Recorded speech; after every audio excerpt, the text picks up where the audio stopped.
Welcome, everyone, to tonight's call. I am Cassandra, Diva of Dialogue Lee, your facilitator for tonight's District 103 Toastmaster Senior Advisor webinar series. I want to welcome you to tonight's Part 1 session of Creating a Quality Club. This is a topic that is very near and dear to my heart. I say it's near and dear to my heart because being a district leader, having been a club leader for over 20 years, this is an area that I know will help clubs to be strong. It's an area that helps members to stick around longer.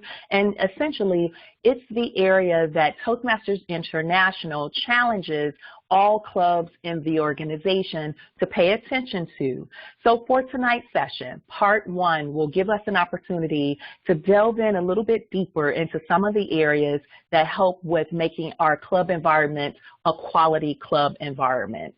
Now, as I move through in the webinar version, you will be able to follow along with me with the slides. For those of you who may only be with me by conference call, don't worry, you will have an opportunity to actually hear or see, I should say, you will have a chance to see the slides in the recording. Yet for now, we are going to be in our lecture mode where we have a chance to hear the details. So we've started the recording. Now let me make certain that we have the silence going on. Great. You may notice that in registering for this session, one of the housekeeping tips that I asked for is to make certain that we can have a free classroom setting, if you will. Background noise, I know many people are joining me tonight from work. They are leaving events, they're going home, and sometimes you're in the car and that background noise can be a little bit distracting. I wanted to make certain that we can have that noise-free zone. That's why I'm asking for the silent mode. For now, I've put everyone on silent mode, and as I mentioned, when we are in our Q&A, you will have a chance to ask your questions. Just keep in mind, if you are by webinar, you can chat those questions into me as you're thinking of them. Otherwise, hold on to the questions, write them down. That way you'll have them available to ask during that time. For the Q&A, keep in mind, I would love to know exactly who you are and where you're from. That means state your name and what club you're from, then ask your question or make your comment. When you are asking your question, keep in mind to keep it as clear and as concise as possible, and then also think about asking one question at a time, meaning we may have several people that want to ask questions. Therefore, if you're making the attempt to ask a 2-part or a 3-part or a 5-part question, I really ask that you ask one part of that question first, and if we have the availability, then you can ask the other part as we rotate you in. So just keep in mind, make room for everyone that's available on the call who wants to make certain they can ask a question. Get your most important question in first, and if we have the time to be able to ask the other ones, of course, I'll get you in. Now, of course, this session is being recorded. Those of you that were on the line with me early, you heard that message. This call is being recorded for the benefit of us being able to use the information later, and also for those that were not able to be with us live tonight, yet they will have an opportunity to catch the content later. This program, as I mentioned, is a program that gives me an opportunity to share with you details on a topic that's near and dear to my heart. Yet I can't share this information without first making sure I give a shout out to our District 103 TRIO members. It is because of them and their support of this idea that I had, this program is actually taking place. So I would like to thank our Club Growth Director, Greg Thompson, our Program Quality Director, Joe McCarty, and our District Director, Ivory Gwynn, for supporting me in creating this D103 Senior Advisor webinar series. Started last month. It's going again into the month of March. We'll pick up again in May and have a few more sessions in June. And those gentlemen before you, if you're looking at it by webinar, these are the gentlemen who have actually helped to make this session possible. So again, I want to thank our D103 TRIO members for their support of this program. I am a member of Toastmasters and have been for the last 22 years. Many of you know me from the district leadership roles I've performed, or even from the different workshops you may have attended that I facilitated at the District 103, TLI, or even at the District 30 TLIs and conferences. I joined Toastmasters in 1998, and I joined Toastmasters for leadership development in particular, which means over the course of my 22-year membership, I've been in all 7 club leadership roles. I've also stepped outside of the club environment, and I've had an opportunity to work at the district level. I started with the area governor role, which is now called the area director role. I also had an opportunity to serve as a division governor twice, which is now called a district director, or I should say a division director role. I also served as the club retention chair for District 30, the program quality director for District 30, and then the first district director for District 103. And now, having been the district director before, I'm in the past district director role, which means I'm a senior advisor to this year's team. In serving as program quality director, this concept of club quality kept coming up. Club quality, as I mentioned before, is the theme of tonight's session as well as the next 2 sessions in the month of February. Club quality is a concept that Toastmasters International pays attention to. Having served as the program quality director, I had an opportunity to actually earn an award for focusing in on and really helping our clubs to pay attention to club quality. I'm very proud of the Excellence in Program Quality Award I received during my term as Program Quality Director, which is why I'm teaching this session tonight, because again, it's an area that's extremely important for our clubs to be successful. I have been a member of Toastmasters, as I said, for 22 years. However, I started with a corporate club. I have continued, though, my membership in a community club. For the last 15 years, I've been managing the Wrightwood Ashburn Overcomers, otherwise known as WAYO Toastmasters Club. That's where I continue my involvement. That's where I continue my growth, and that's my home club. Yet Toastmasters, it's my passion. It's my ministry, as someone mentioned to me the other day. And it does give me a chance to be who I am and bring into this environment what I love. And my mission is education and empowerment. My passion is teaching through speaking. And if you've known me for these last 15, 22, or even 2 years, you know that for the most part, everything that I do is rooted and grounded in my mission and my passion. I am actually focused so much on that education and empowerment that this year I started a new series. I call it the Leadership Legacy Series. Yeah, it's a play on my last name. It's also a connection to what we do here in Toastmasters. And remember, it is also the primary reason why I joined Toastmasters, and that was for leadership development. Well, the Leadership Legacy Series is a collection of special reports I've put together related to certain club topics or even district leadership topics. There are different reports that can assist you with either understanding more about your club rank or how to deliver a council meeting.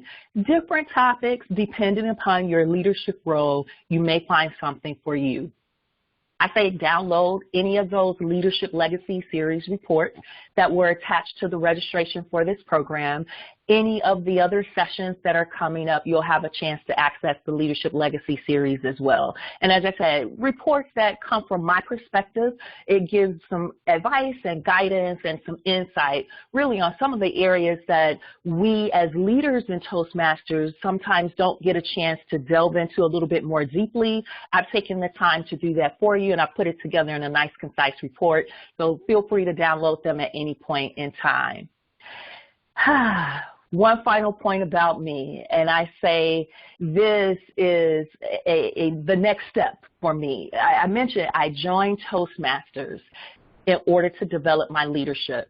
I've been a member for the last 22 years, and although I started with a corporate club, I have continued with a community club. I'm a full-time entrepreneur, which means I no longer work for a corporation. Corporations hire me to come and teach professional development classes. It is for that reason that my next journey in Toastmasters is focused on becoming an accredited speaker. The Accredited Speaker Program is a very special program that Toastmasters International has.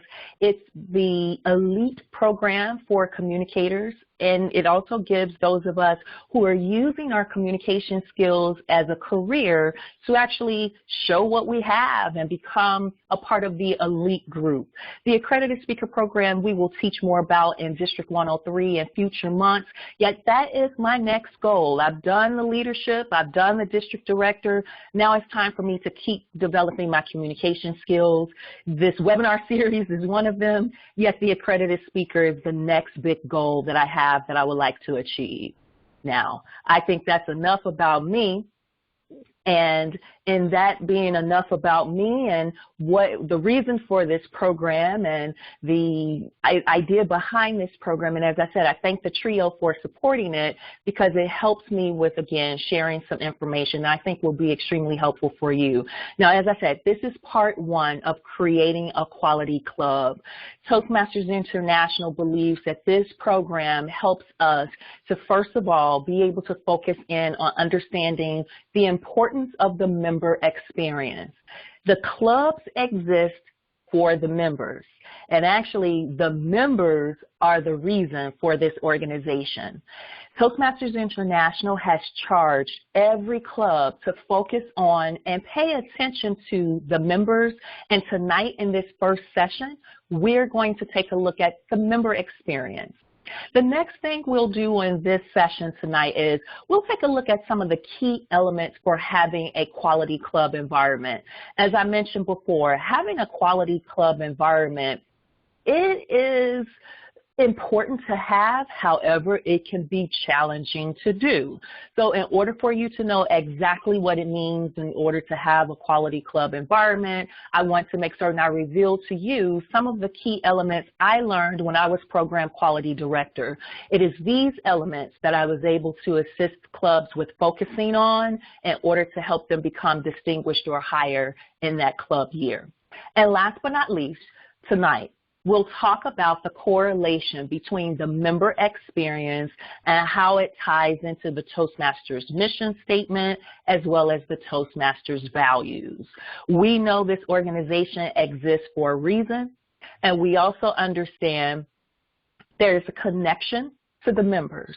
Yet we want to be very clear as to how does the member experience correlate to the mission and the values, and you'll gain some insight on that tonight.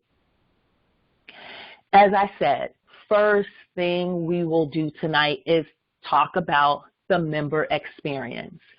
Well, in talking about the member experience, I want you to think about a few different questions. In thinking of the questions, you can think about it from your perspective of being a member, or you can think about the members who are joining your clubs. Some of you on the call tonight are both a member and a club leader. Others of you on the session tonight are in the role of member. Either way, there's a question I want you to consider. And that question is, actually the first one, because I have three for you. The first question is, why did you join Toastmasters? In the member experience, the first question typically is asked when the new member is getting acclimated to your club environment. The VPE or the VPM, meaning the Vice President of Education or the Vice President of Membership, they're asking new members, why did you join Toastmasters? Hopefully that's a question that the member can answer without hesitation. Right now, that's a question that I hope you can answer solidly in your mind as well. Why did you join Toastmasters? That's the first question to get clear on, because it's that why that helps us to connect the member more to the member experience. The second question that helps us with the member experience is the question of, why did you stay in Toastmasters? I chuckle at that question because that question, of course, is for those of us that stuck around a little bit longer than the initial time frame of joining the club. There are some members we know who join our club, they pay their money, and then they disappear. We don't see them again 6 months after they pay, 12 months after they pay, 18 months after they pay. We don't know sometimes why they have disappeared. We want to, of course, get very clear with them initially on why did they join, yet we also want to be clear for those who have stuck around as to why did they stay. What is it about your club environment that kept them motivated and inspired to stick around? I know I had a former vice president of membership in my club who had a phrase where he would say, I'm focused in on making sure they can stick and stay. Stick and stay is what he would say. That meant he wanted to make sure that members not only joined and could meet their why, yet they would stick around in the club environment and get more of the benefits of a Toastmasters program. So he didn't want them just to pay their membership for those initial 6 months. He wanted them to be around after those 6 months and even years down the line. And I'll tell you, when that vice president of membership was in that role, and he did that role for about 3 years straight, we started to see the retention rate of our club improve. We didn't have a problem with recruiting, but we did have a problem with retention. And I think that's because we were not really focused in on that second question of, why did you stay in Toastmasters? Why did you stay? We want them to stay. We want them to stick around. We want them to get something from the environment. Keep in mind the first question for the member experience is not only, why did you join Toastmasters? Yet we want to add that second question of, why did you stay in Toastmasters? Now, here's the last question.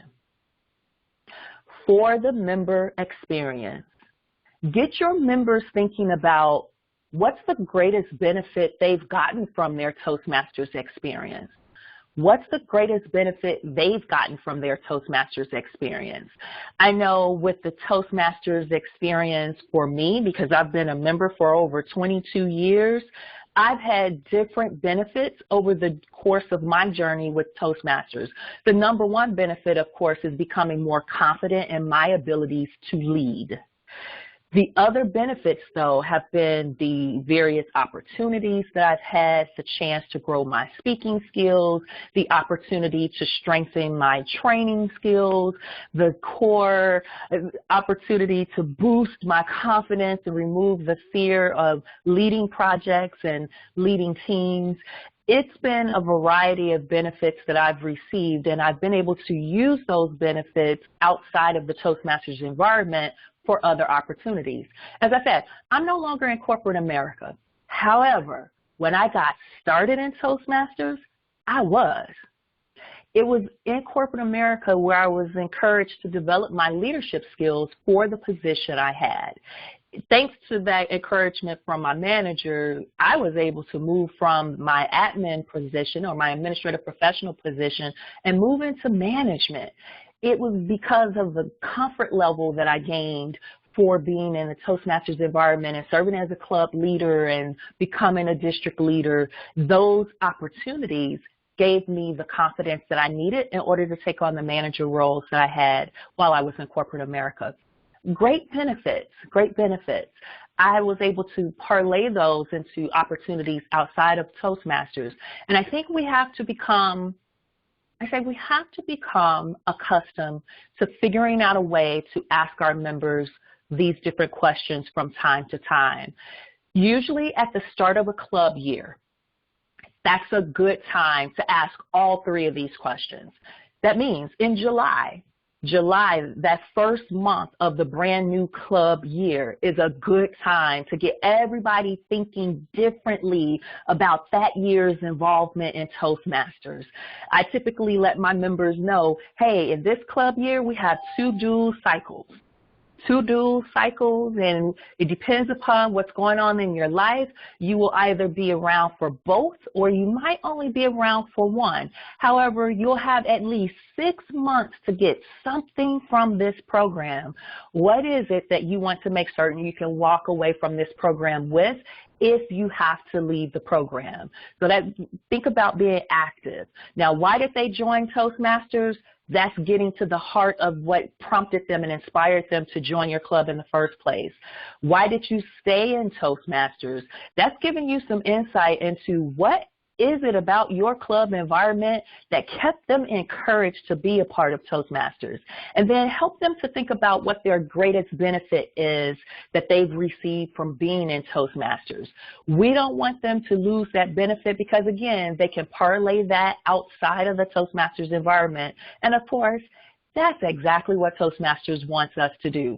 They want us in the club environment to practice the communication and leadership skills development, yet they want us to take that communication and leadership skills development outside of our club environment and use it in the real world. These 3 questions, I think, are good questions for exposing our members to why they're in Toastmasters, what they're getting out of Toastmasters, and how they're using that experience outside of Toastmasters. So I say these are questions that are food for thought for every member, food for thought for even members who are club leaders. Why did you join Toastmasters? Why did you stay in Toastmasters? And what is the greatest benefit you've gotten from Toastmasters? Again, you can ask these questions at the beginning of the club year, or you can ask the questions at any time throughout the club year. Yet these are great questions to help with the member experience. Now, as I move us to our next segment, this next segment is still giving us some answers here. I want to review some of the why did you join Toastmasters. I know many of you, when I was asking that first question of why did you join Toastmasters, more than likely you were thinking about your own answers. Yet let me give you some ideas of what other people have said to me in the past when this question has been asked. And these are answers that came from some of my own club members, yet really these are answers that came from District 30 members as well as District 103 members, and I'm sure members from all over the world. Some people have received the increase in self-esteem. Others join Toastmasters to network. Improving communication, improving leadership abilities, those are other answers that come up, of course, because those are tied to what Toastmasters is all about. Yet there are some people who join Toastmasters in order to be able to think on their feet, to improve their time management, as well as to give constructive criticism. Now, those are just a few of the answers of why did you join Toastmasters. And don't forget, because Toastmasters is an opportunity to develop your skills in-house, that way you can use your skills outside of this environment.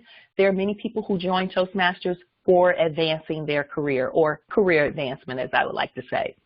The other ideas as to why did you stay in Toastmasters: improve communication skills, improve leadership abilities. Those are some of the most common answers. The increased confidence, the increased self-esteem, that's another set of answers that come up often as well.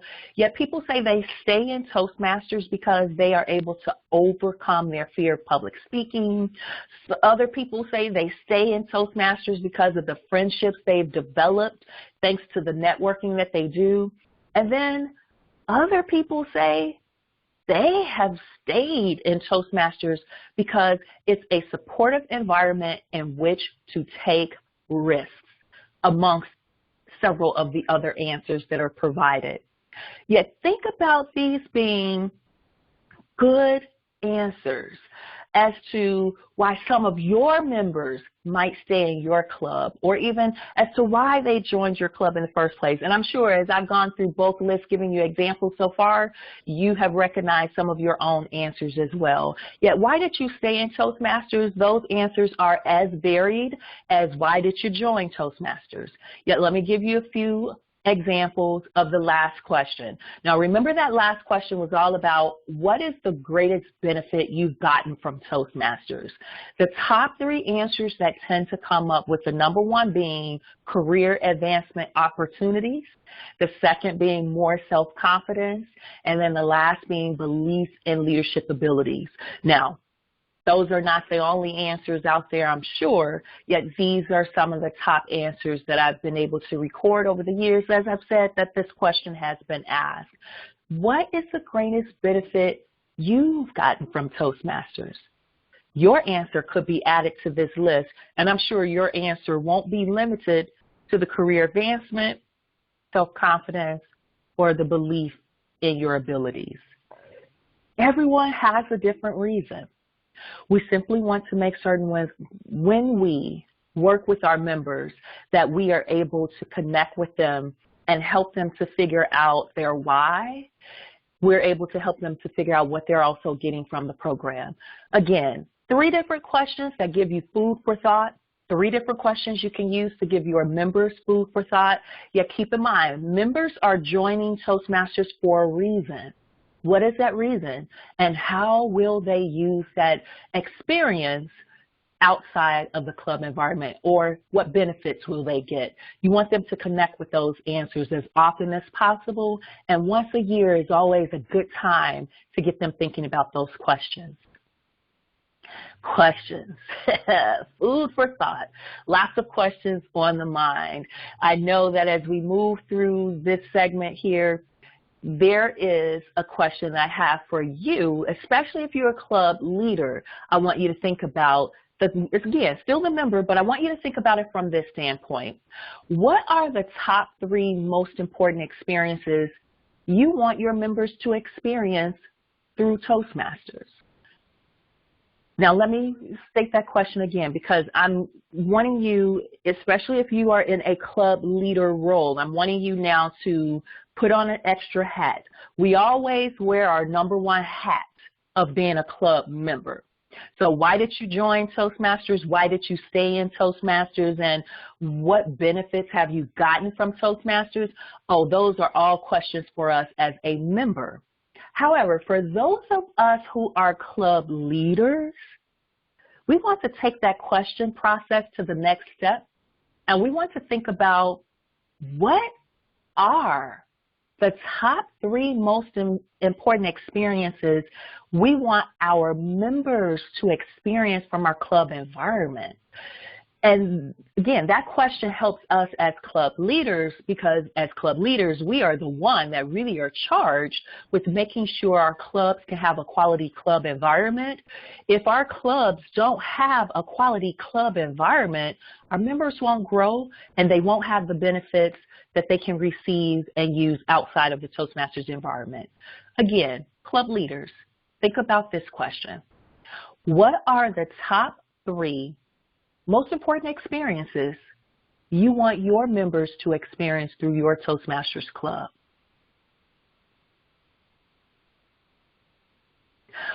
The top 3 most important experiences can vary, just like all of the answers we heard for the other 3 questions. Yet I think that's a great question for you to ask your fellow club leaders, and I think that's a question that can help to guide what you do in your club environment for the club year to make sure your members are getting something out of the club environment. Remember, your club is where members come to grow. Your club is where members come to experience the Toastmasters educational program. Your club is the first place where your members get an opportunity to even become exposed to what Toastmasters is all about. Think about what you want them to get from that program, no matter how long they're members of your club. As I said, we have 2 dues cycle within a club year. We have that October 1st due cycle that comes, and then we have the April 1st due cycle. When you are having both your new members and your current members with you for both of those due cycle, what is it that you want them to experience? Narrow it down to the top 3 experiences. Share that with your fellow club officers. See if you can get a consensus as to the top 3 you'll focus on. And those answers will help you to start guiding your club to have the quality needed for your members to have a quality member experience. The member experience. Keep in mind, you could focus on making sure they can gain confidence. Keep in mind, you can also focus on making sure they get something from your club environment and the Toastmasters program that they can use on their jobs or use within their career. Another experience you may focus on is that they have fun. If they are able to network, they're able to meet new people and build their network of mentors and advisors. Connections with others could be another experience that you focus on.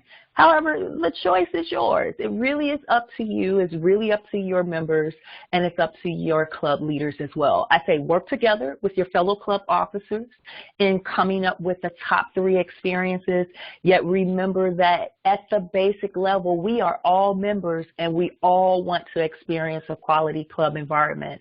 So stay connected to your why and understand your benefits, yet help your members to understand that as well. Now, the member experience. We focus quite a bit on the member experience. I am now ready to give you some insight on the key elements of what makes up club quality.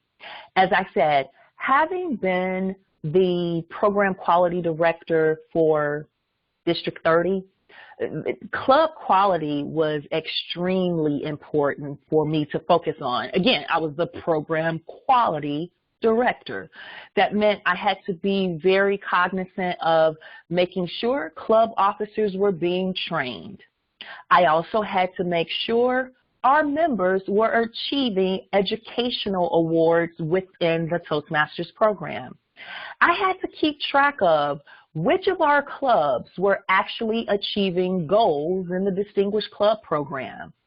Many of those elements combined were all a part of the Distinguished Club program, and I know many of you are familiar with that, and in part 2, we'll focus on the Distinguished Club program. Yet for tonight, I simply want to give you an overview of some of the key elements that help to make up a club quality environment. So let's take a look at what makes up having a quality club environment, because it's not just one thing. It's actually not just 2 things. There are several components. And it starts with the club mission statement. The club mission statement is the foundation, and added on that are the values. The pillars that are, I say, atop of both the values and the club mission statement. The pillars that exist that we focus on as well that help to make up club quality are the experiential learning experiences we have, or I should say the experiential learning opportunities that we have in Toastmasters, as well as the program, our club environment and the Toastmasters and program giving us that self-paced opportunity. We also get peer feedback, and we know we get peer feedback at every meeting because we have the evaluations built in. And then finally, mentoring is another one of the pillars. Now, those 4 pillars, experiential learning, the self-paced program, peer feedback, as well as mentoring, those are laid upon the foundation of the club mission statement and the club values.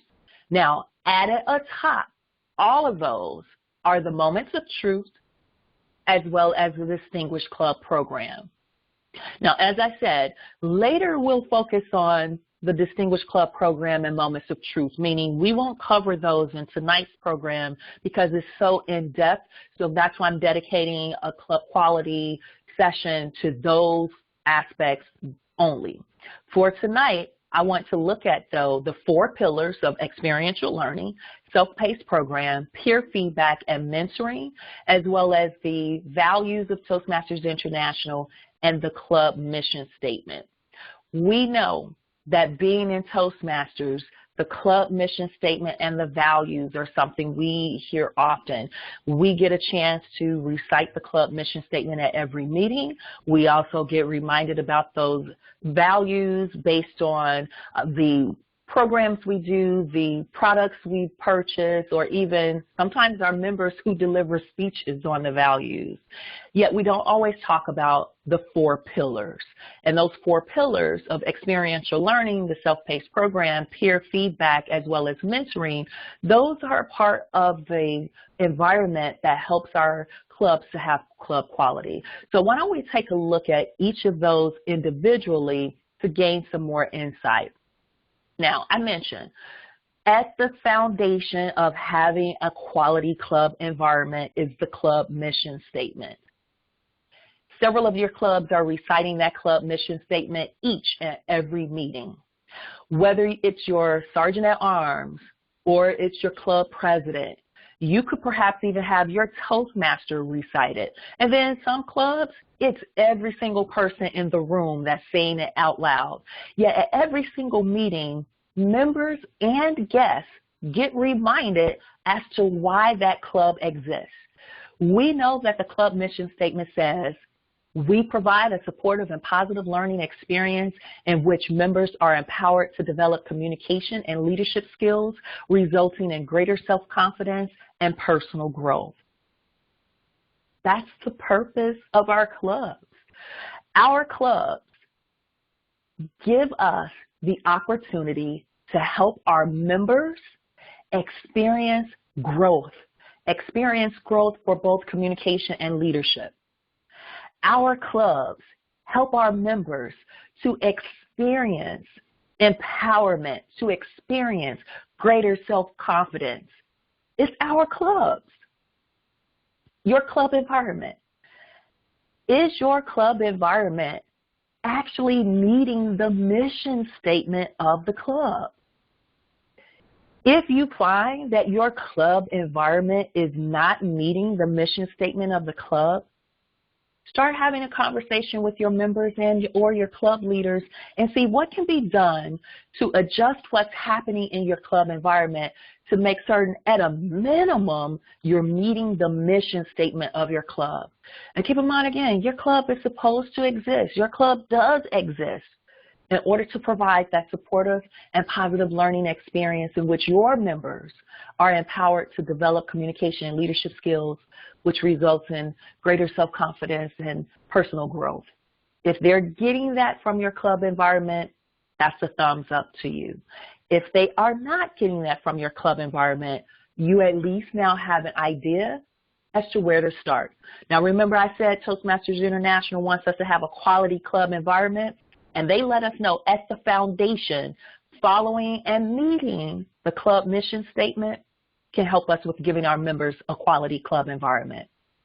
The next area that Toastmasters International mentions as a foundational principle for meeting club quality, and that is to make sure we're upholding the values of the organization. Depends upon who you are. You might recite the values exactly as Toastmasters International lists them, which are integrity and respect, service and excellence. Yet there are some members I know who have rearranged those values slightly, and they have the acronym of RISE, and that's simply so they can remember all 4 of the values, yet they remember it in the order of respect, integrity, service, and excellence. Keep in mind, Toastmasters International has integrity as our first value. Respect is our second value. Service is the third value, and excellence is the 4th value. 4 values of Toastmasters International. And they want our club environment to make certain that we are able to exude those values for all of our members to experience. I was recently at a session, and there was a guest speaker who talked about the values of Toastmasters International, and she gave a completely different perspective for me on clubs meeting the values of the organization. And I don't remember exactly everything that she said before she led into this statement, and the statement I'm about to make is really a paraphrase of what I remember her mentioning. Yet her comment was, and this was more so from the standpoint of being a member, just being a member, Are we upholding the values of being a member? Are we upholding the values of Toastmasters International as a member? Was her question. Are we upholding the values of Toastmasters International of being a member? And she said, well, think about it. What are the values of Toastmasters International? And the audience started reciting. And, of course, they recited them in the order they could remember, yet we all heard the integrity, the respect, the service, and the excellence. Well, one of the things she mentioned was take into account that Toastmasters International has a value of service. And you are a member of this organization, yet you don't want to help anyone achieve their next goal. Or you're serving as a club officer and you get upset each time somebody wants you to extend an extra hand to help them out. Are you really upholding the value of service?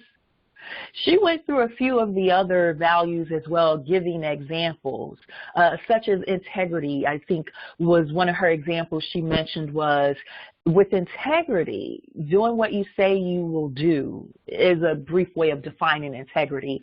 Doing what you say you will do. Well, the speaker mentioned, if you are someone who say you will hold a club officer role and you don't fulfill that role, are you really being integrous? Or how about just at a meeting, being a member? As a member, we are supposed to help run our clubs. Our clubs don't run by the club officers.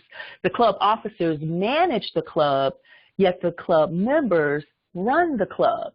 So the speaker reminded us that every single meeting is run by every single member because members perform meeting functionary roles.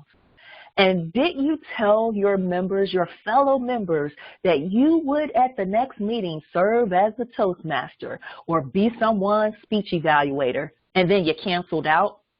She said, now I know things happen in the world and your life can get busy and there are legitimate reasons for canceling.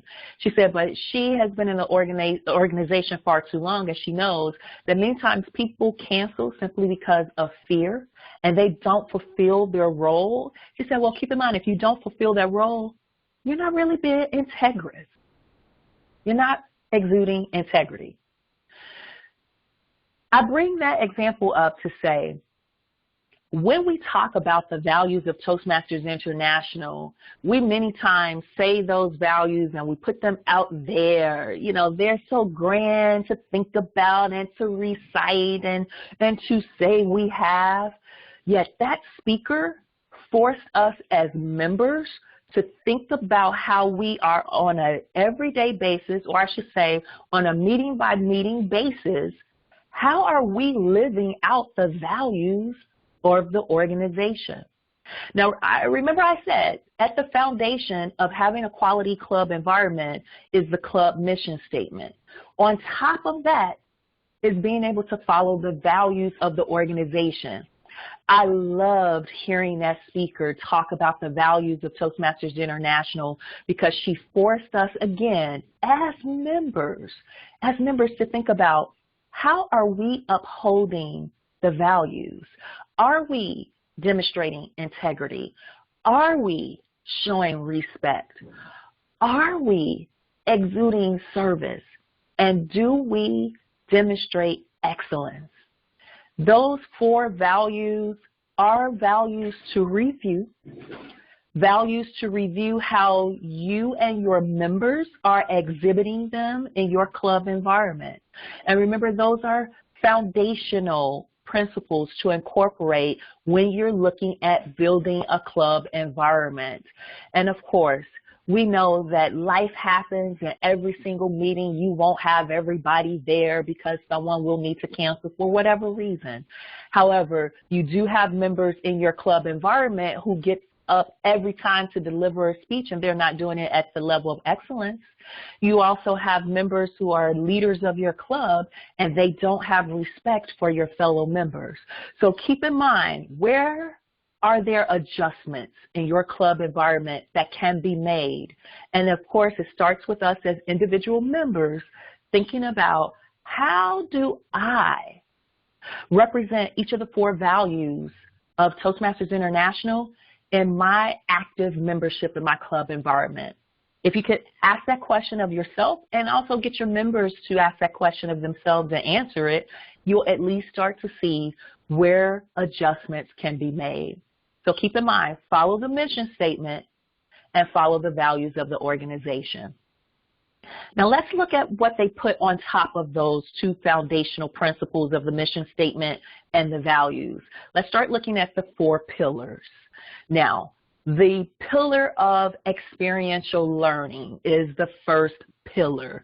That means in Toastmasters, they want you to experience growing as a leader and a communicator.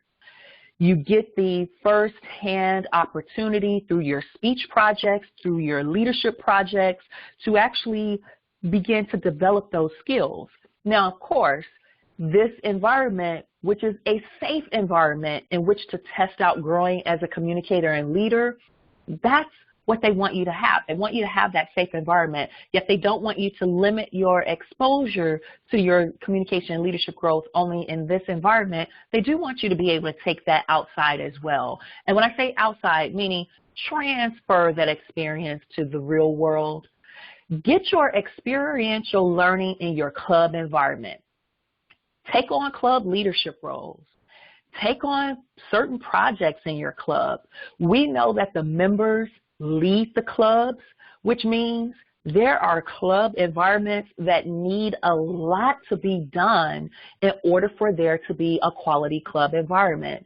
Perhaps you have a small membership base, which means you don't have all 7 club officers. Yet perhaps you have members who have the talent and the ability to perform some of the duties of a leadership role without necessarily having that leadership title. So keep in mind, where can you test out growing as a leader? Where can you also experience growing as a communicator right there in your club environment? Take on that project. Put that opportunity into practice. Start to stretch and grow. And then remember, you can transfer that experience outside of the Toastmasters environment. One other idea I want to expose you to regarding experiential learning is the idea of pathways. You may recall that in District 103, we are going to be completely done with the traditional educational program come June 30th, 2020. So that means for those of us who started in Toastmasters prior to February of 2018, we had manuals. We didn't know anything about pathways. We are finishing out that program, what's known as the traditional program. The traditional program gave us an opportunity to have experiential learning. However, pathways is really targeting giving you an experiential learning opportunity. For members who came a part of your club in February of 2018 and up until now, they don't know anything about the traditional program at all, and that's because they only know pathways. They have been experiencing pathways now for some time, and they've been immediately immersed in that experiential learning environment. So pathways really is the new educational program that will start to give you more exposure to experiencing the growth and development of a leader and a communicator right there in your club environment, where you can use it outside of your club environment. So remember, that first pillar of experiential learning is very important. They don't want us to just go to a club meeting, have that social moment, and then leave. No, they want us to go into a meeting, have a social moment, yet learn something. Learn something that you can use to benefit you elsewhere. So experiential learning is pillar number 1. Pillar number 2 is the self-paced program. Self-paced program means exactly what it says, and that means you get an opportunity to decide when you will do what in your Toastmasters experience. Of course, it depends upon which club you're in and who your vice president of education is, or even who your vice president of membership is. Some of your club officers don't want you taking forever and a day to get through the Toastmasters program. As a matter of fact, Toastmasters encourages you to get your new members acclimated as quickly as possible. Yet they do remind us, and when I say remind us, meaning reminding us members as well as reminding us leaders, that people can take this program at their own pace. Again, remember that everyone has a life, and no one gets paid to be involved in Toastmasters. Yet all of us are in Toastmasters for a reason, and there's also a reason why we stayed. Yet with that self-paced program, even though we can do it at our own pace and we can do it in our own time, we really should commit to making sure we have goals set, that we have a partner that we work with that can help us to move along on our paths. And especially with Pathways. Pathways is getting us through the educational program a lot quicker than the traditional program used to. And Pathways is also giving you a chance to see a lot easier as well your milestones in your growth and your development than the traditional program. Yet it's still self-paced, and people can join in March and not deliver their first speech until December. Now, that could work in some environments. I know in my club environment, I wouldn't want that to happen unless, notice what I said, they can join your club in March and not deliver their first speech until December. Yet what are they doing in your club environment between March and December? Are they at least attending club meetings? Do they participate in table topics? Are they serving in other leadership functionary roles? Have they become the counter, the timer, the grammarian? Are they serving as the Toastmaster and the general evaluator? Meaning they may not give their first speech until December, yet are they just coming to the meetings and doing absolutely nothing? Or are they coming to the meeting and taking it step by step, pace by pace, experiencing a little bit at a time? Every member is different. You will have to make that determination in your club environment as to how much of a push that you'll provide to your members along that self-paced program. Yet get them thinking about what they want to do next. Just like you're getting them to thinking about why did they join and why did they stay. Get them to think about what do they want to accomplish within the 6-month time frame of being a member of your club. When your new members join, give them an opportunity to start planning their pace. You don't want them moving too slow because they could lose momentum, get bored, and disconnect. Yet we also don't want them moving too fast because they can become overwhelmed and they could quit.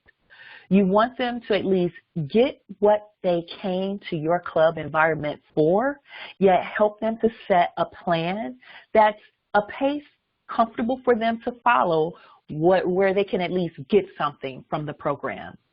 Experiential learning, they will experience, yet we do want them to have a self-paced program that they can follow and achieve. So those are the first two pillars, experiential learning, self-paced program. Let's look at the last two pillars. I say both of those tend to go hand in hand. The third pillar is actually peer feedback. I like the fact that peer feedback is in between self-paced program and mentoring. And that's because with peer feedback, that's where your members are getting an opportunity to experience evaluations, and they're experiencing providing constructive criticism. They're experiencing giving positive feedback to their fellow club members. Peer feedback. Now remember, in the club environment, as a member, you get immediately immersed into the peer feedback process if you perform any of the functionary roles that are reporters, meaning speech evaluators, the counter, the grammarian, the timer, or the general evaluator. Those are the reporters of the meeting.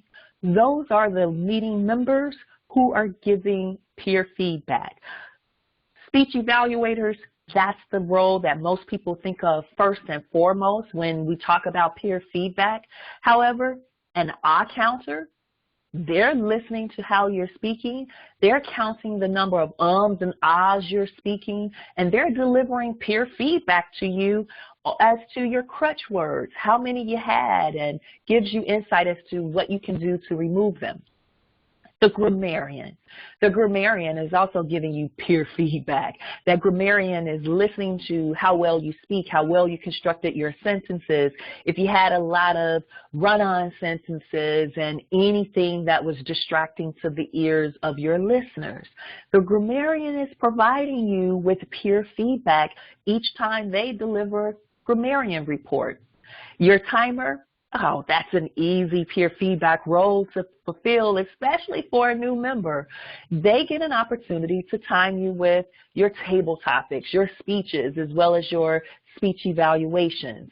They give you peer feedback on the length of time you spoke for each of those areas, and that is a role they can perform immediately as a new member.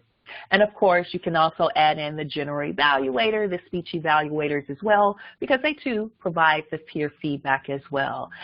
Depends upon your club environment, you may also add in another dimension to peer feedback. I know in some club environments, there is a round-robin evaluation process that's provided. Or there are some clubs where everyone in the room provides a written evaluation, meaning members, leaders, and guests alike. They write down on a piece of paper the evaluation comments and provide it to those who have spoken in the club meetings, which means peer feedback is happening all the time. And your members get an opportunity to experience receiving peer feedback, yet most importantly, they get an opportunity to experience delivering peer feedback. Peer feedback is done in a variety of different ways in a Toastmasters environment, and it ties back to that experiential learning, yet it also ties into mentoring, that coaching, that giving the advice.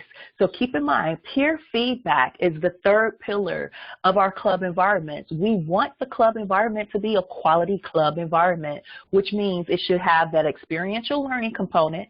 The members should have that self-paced program they're following, and of course, there should be peer feedback happening. And as I mentioned, those reporter roles at every single club meeting, that starts the peer feedback, yet you can expand upon the peer feedback with other evaluation methods you bring into your environment. Yet let your members learn. Let your members learn what's working well, what can be improved upon, and give them that experience right there in the club meeting to be able to share that with each other. Now, the final pillar I want to cover tonight for club quality is mentoring. Mentoring is a concept that has been around in Toastmasters for quite some time. We've had formalized, and I say formalized mentoring programs in some club environments where some clubs actually make certain every single new member gets assigned a seasoned member as their mentor. The criteria that's used changes from club to club, yet there are many clubs that have been successful because they've had mentoring, a mentoring program installed. Mentoring, again, can help with your new members getting quickly acclimated to your club environment. Mentoring, giving your new members a mentor, can help your new members to get their questions answered immediately, have someone help to walk them through the program. And guess what? With Pathways, our new members need that assistance. Mentoring, speaking of Pathways, mentoring is now a component of Pathways, which means every single member who goes through the Pathways program will experience mentoring in level 2 of Pathways. So that means you get through level 1 and you touch on some basics and you get acclimated to using Pathways.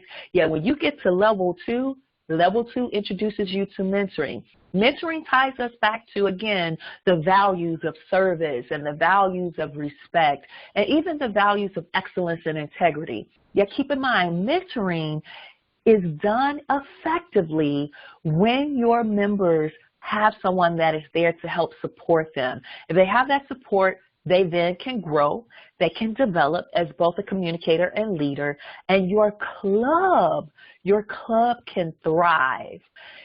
Think about your club environment right now. Does your club environment have a mentoring program? Can you implement a mentoring program? As I mentioned, in Pathways Level 2, there's information about mentoring. Perhaps as your members are experiencing Level 2 of Pathways, you can implement your mentoring program based off of what's in Level 2, or you can simply just use the foundational connection of new members, get a seasoned member as their mentor. Help to walk them through. Now, of course, Toastmasters International has some great resources on mentoring, resources we were using before Pathways, resources they've infused into Pathways, yet they have enough resources that if you're curious or if you're wanting to improve upon your mentoring in your club environment, go to www.toastmasters.org and type in mentoring, and a wealth of resources will pop up. Now, as I mentioned, club quality for tonight, I wanted to focus on the foundational principles of the club mission statement, the 4 values of Toastmasters International, as well as the 4 pillars of experiential learning, the self-paced program, peer feedback, and mentoring. We will cover the final elements of club quality in our upcoming session on creating a quality club environment. Yeah, I think for tonight, that's quite a bit that's been provided to you here. So let's take a look at what type of questions you may have for me regarding this concept. So what I am going to do is I am moving through my technology here, and I'm getting myself situated. That way I can open the lines for Q&A. If you are with me by phone, you'll have an opportunity to press *6. That will give me an icon to let me know that you have a question. I will then unmute your line, and you will have the opportunity to ask your question. If you are with me by webinar, what you'll do is just simply click the Q&A logo that's somewhere at the bottom of your screen there, and that will, again, allow me to know that you have a question, and I will be able to unmute your line, and you'll be able to ask your question. Let me at least start the Q&A session, and that way we'll know what to do next. So let me get that prepped first. Great. So as I said, the Q&A session has started. If you have a question on anything that was covered in this segment of information tonight, feel free to press *6 on your phone to let me know that you have a question, and that will put you in my Q&A queue. If you're by webinar, you should see the Q&A button. You just click that, and again, that will put you in the Q&A queue. If you have a comment on any of the areas that were covered tonight, you're more than welcome to share that comment as well. I know this is technology, which means I can't really see you prepping your computer and dialing and pressing *6, which means I'll pause for a moment to simply allow you to get yourself into the Q&A queue. And then once I get you all set up, I'll come back after about 10 seconds of silence, and I'll start answering the questions. So go ahead and get yourself ready for Q&A.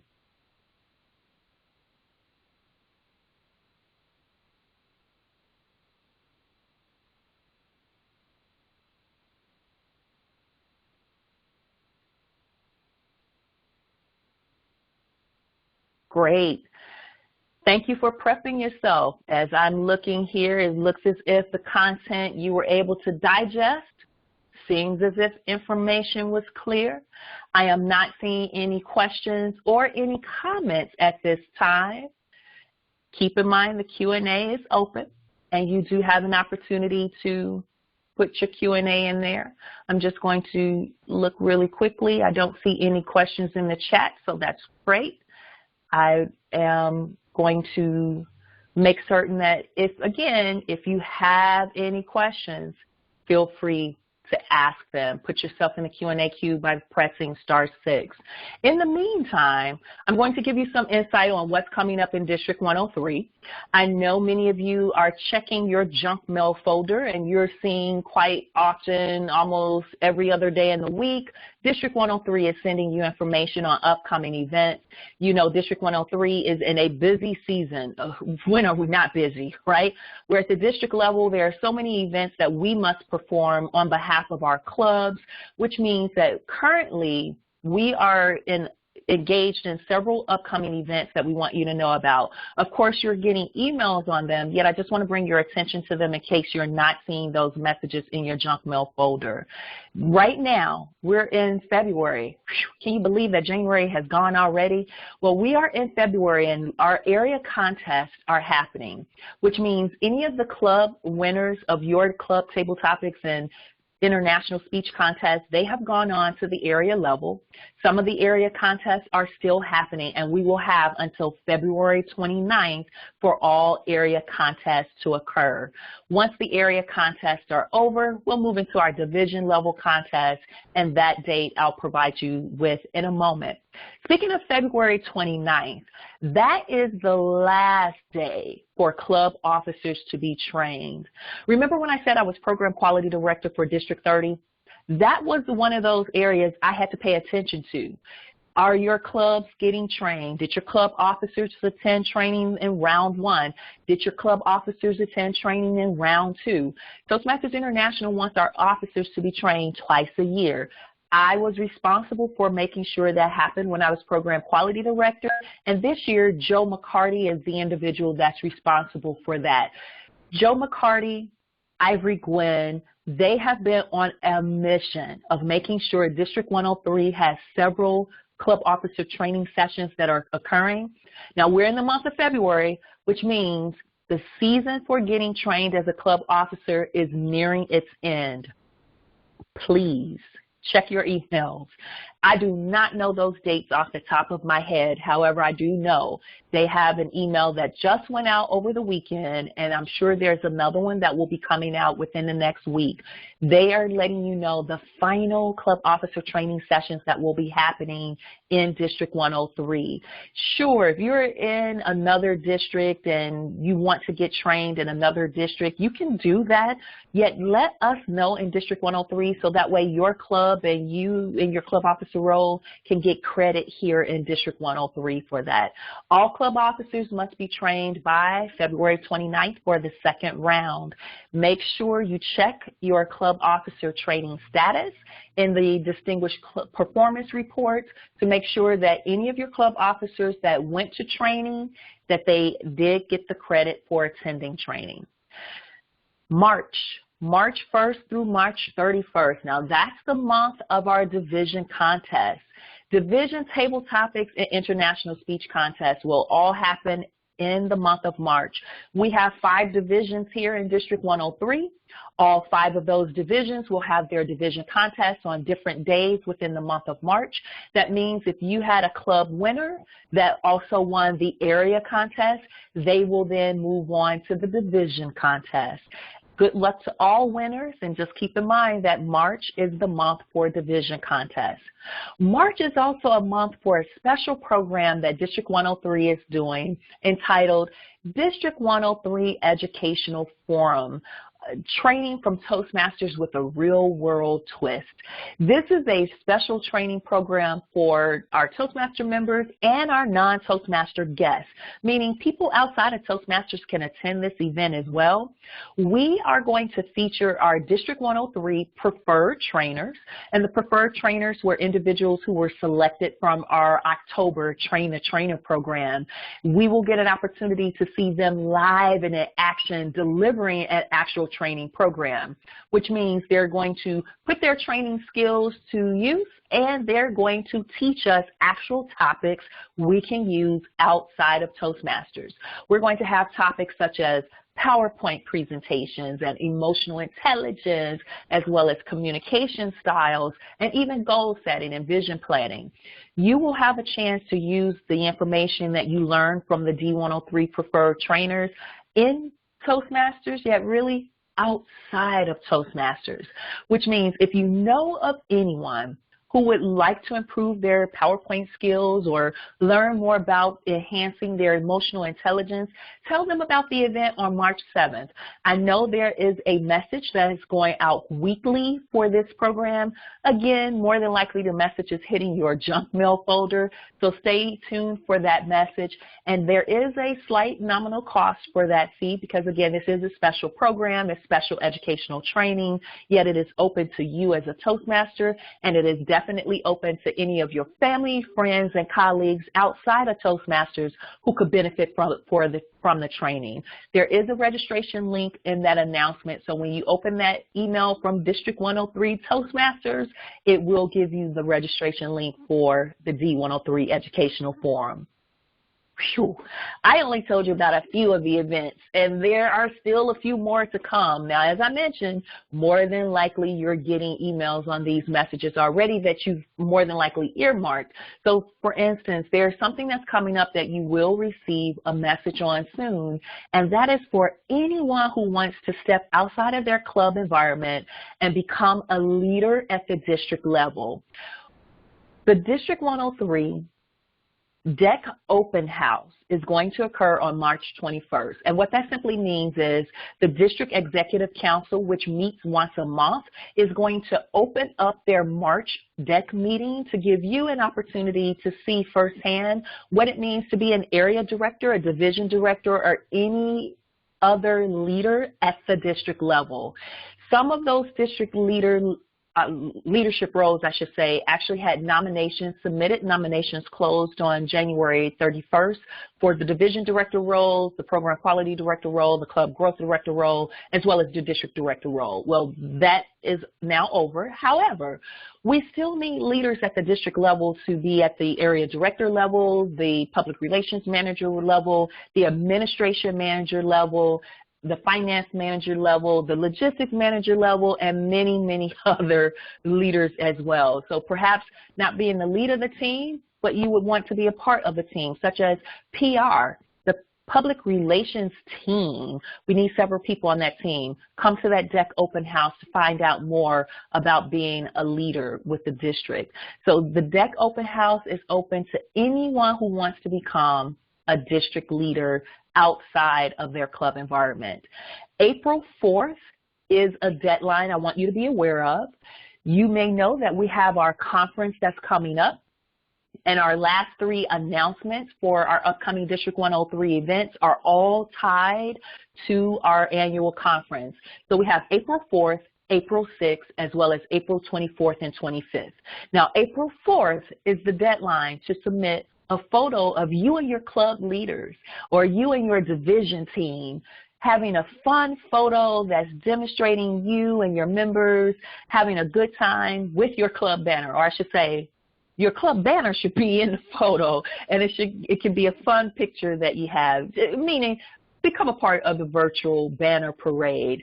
Many of you that have been around for some time, you know that we've had actual banner parades where physically we would parade our banners in the conference, and then we recently went to the virtual banner parade method. Simply gives more people an opportunity to participate, and each year we give you a chance to submit a fresh photo, and that way we put the photo in a video collage, and that video collage is played throughout the conference. April 4th is the deadline to get you and your clubs in the actual banner parade. So get your members together, take a photo with the club banner, make certain we can see the name of your club banner so that way we'll know who you are, which club you're representing. Yet you can make it as creative as you want with that photo. Just remember, get it submitted in either JPEG format or PNG format and make certain that we can get you into the virtual banner parade. April 6th is a deadline that's also associated with our annual conference, and that April 6th deadline gives you an opportunity to purchase your annual conference t-shirt. Last year we had an annual conference t-shirt that spotlighted one of our annual conference logos. People really love that t-shirt, yet here is the deal. When those t-shirts were gone, that was it. We were not selling that shirt at any other event but at the conference, and this year is pretty much the same. April 6th, you have an opportunity to make certain you get online, place your order, get your own t-shirt with this year's annual conference logo. So we will be featuring the second annual conference logo we have for District 103, and we are proud to give you a group discount to be able to order it online. Now here's the deal. Because it is being ordered online, you get an opportunity to select your size. You get a chance to select your how many options or how many shirts you want, that is. Yet once the group window closes, and April 6th is the deadline, all orders that have been submitted before April 6th, once that deadline comes, all orders are then shipped to all individual members. So don't think if you order your t-shirt tonight that you'll have your t-shirt next week. No, that's not how it works. What will happen is you can order your t-shirt tonight, yet you will get your t-shirt around April 17th. So it's a group ordering process, and it just allows us all to get a great discount on getting this shirt and to make sure we have the shirt in time for the annual conference. Don't miss your opportunity to get the shirt. Let your members know about it as well. And as I said, April 6th is the deadline for you to be able to get your annual conference t-shirt. And then annual conference, that's our next deadline date, April 24th and 25th. I know the registration information went out last week. Again, that message more than likely went in your junk mail folder. Just take a look for that email that came for District 103 Toastmasters. That email tells you about the conference. It lets you know that Patricia Fripp is our keynote speaker. And Patricia Fripp is someone who is passionate about helping us to become better communicators. Not only is she going to be our keynote speaker for the conference, where she'll speak on Friday night and she will speak on Saturday morning, she will also do a coaching session on Saturday afternoon where she will bring in members from the audience to take part in her live coaching session. She's picking and selecting. You don't know who she's picking and selecting. No reservations are needed. However, it's always cool to see who she selects and how they walk through the process with her.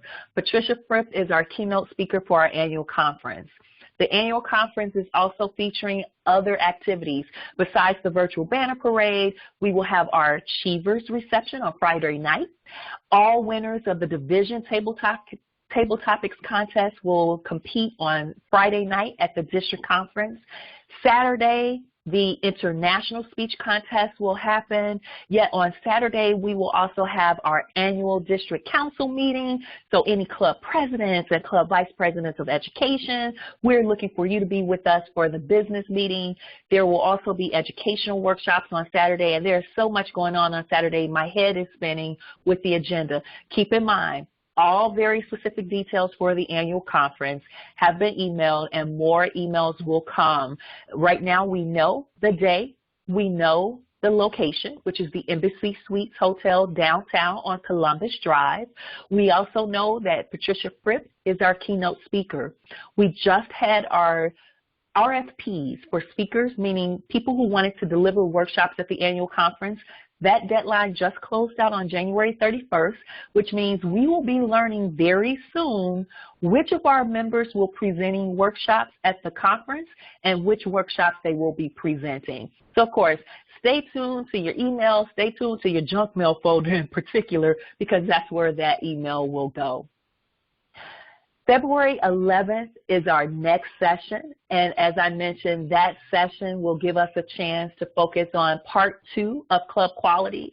That session will give me a chance to walk through in more detail for you the Distinguished Club program and the Moments of Truth program, and how both of those correlate with each other, and how you can use both of those programs to actually make certain that your club has club quality in its environment. Now, as I'm looking at my notes, you will find when you get this recording, you will get the registration link for the February 11th message. You may have already made your reservation for February 11th, but if you didn't get a chance to, the registration link will be provided for you in this recording. I take a sigh because I think I have covered everything for you. I'm taking one more peek at our Q&A. It looks as if I hear a buzz of someone that just came in, yet I am making sure I'm getting you all squared away in case you have questions. And remember, if you have a question, *6 on your phone is how you can get a chance to put yourself in the Q&A queue. If you have a comment, you can also put yourself in the Q&A queue as well in order to get your questions answered on tonight. As I said earlier, it looks as if the content was clear enough for you on this evening. It also appears that you don't really have any questions that you need to ask or any comments that you would like to make, which gives me the opportunity then to make the comment of my appreciation to you. I appreciate you being with me for this session on club quality. Club quality, it does not happen overnight. It really is a topic area that you must be very diligent in focusing on. Yet when you're not sure what you should be focusing on, how can you actually have club quality, right?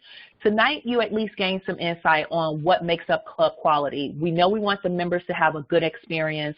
We also understand there are certain key areas to focus on to make sure our members can have a good experience. We covered that. You'll have the recording to review. And as I said, share the questions with your members.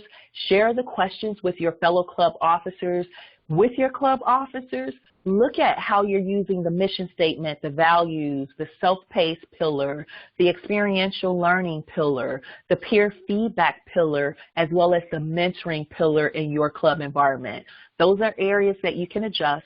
You'll find when we're talking in next week's session on building club quality with using the moments of truth, as well as the Distinguished Club Program, some of what we discussed tonight will resurface. I want to thank you for taking the time to listen in and to be a part of this session. If you do have any questions, you can always reach out to me via my email. You can also be a part of the call next week where you can chime in with any questions that came to mind from this session that you didn't get a chance to ask. Yet I want to thank you for being with me tonight, and I want to wish you a great and a wonderful week, a productive week, and until next time, be safe, be blessed, and be a leader. Talk to you soon. Bye-bye, everyone.